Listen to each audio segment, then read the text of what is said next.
YouTube, it's Thea, and this video is going to be my wrap-up for books 16 through 20. The 16th thing that I read for 2017 is actually a memoir that I listened to as an audiobook, and that is called Not My Father's Son, which is written by Alan Cumming. This follows a particular moment in his life that I don't want to say what a particular moment is because I feel like you should go into it blind because it kind of spoils it, but it jumps back and forth between his childhood and this particular moment, and I actually learned a lot about Alan Cumming that I didn't know about his childhood. He had a pretty rough upbringing and a pretty abusive relationship with his father, and it was an incredible read. I think having Alan Cumming narrate the story just upped it even more.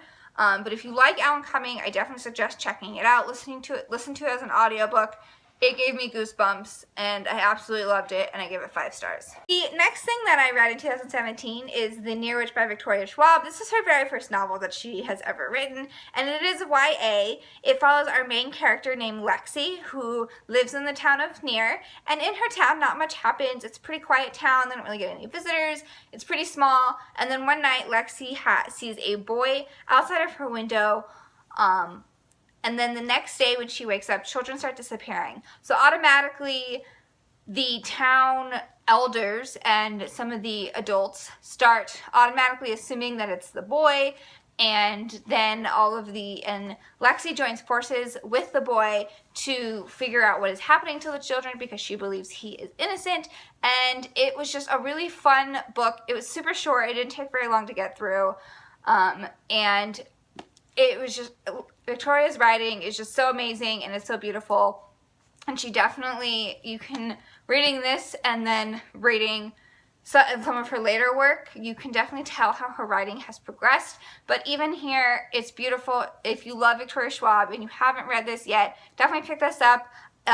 It hooked me right from the very beginning. I was automatically drawn in. There was no time to build up or anything. It was just automatically threw me into the story, and I was intrigued from page 1, but I absolutely loved it, and I gave it 4 stars. The next book that I read was All the Light We Cannot See by Anthony Doerr. This is a pretty famous book. It did win the Pulitzer Prize. I don't remember what year, but it did win the Pulitzer Prize. But if you don't know what this book is about, it has dual perspectives between 2 main characters. Our first is a young girl named Marie Lou who lives in Paris with her father, who works at the Natural History Museum. And the second perspective is from Werner, depending on how you want to pronounce it, who is 15, and he joins the Hitler Youth during World War II. And it just follows their stories and them growing up before the war and after the war and during the war, and it jumps back and forth between timelines. And Werner learns how to fix the radios, so all of a sudden he is getting requests to fix radios during the war when people's radios stop working. So he's very smart. He's kind of self-taught, and he uses that skill to his advantage and progresses to become a part of Hitler's Youth. But this book was a chunker.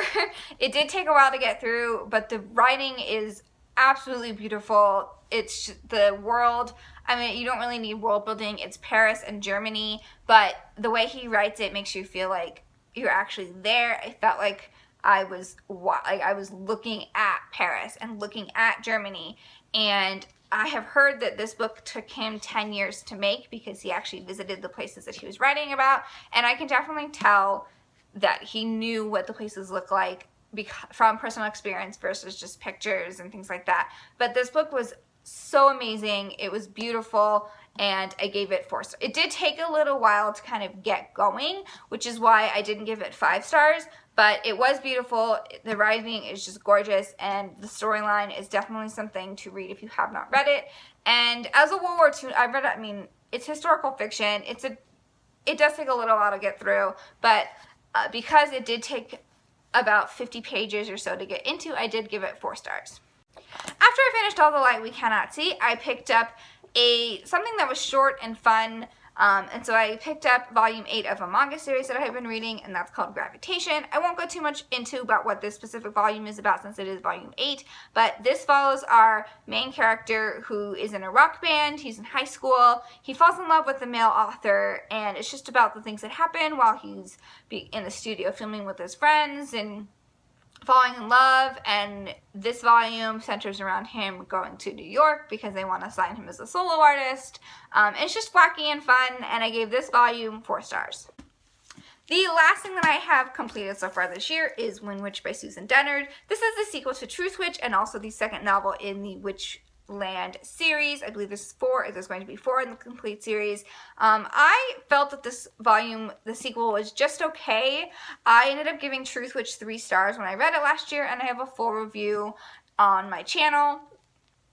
And I had some issues with Truth Witch that I was hoping wouldn't be issues in the second one, but for me, I'm just not really a huge fan of this series. I ended up giving Wind Witch 3 stars. It was just okay for me. I, again, had some issues with the writing style and just some of the plot.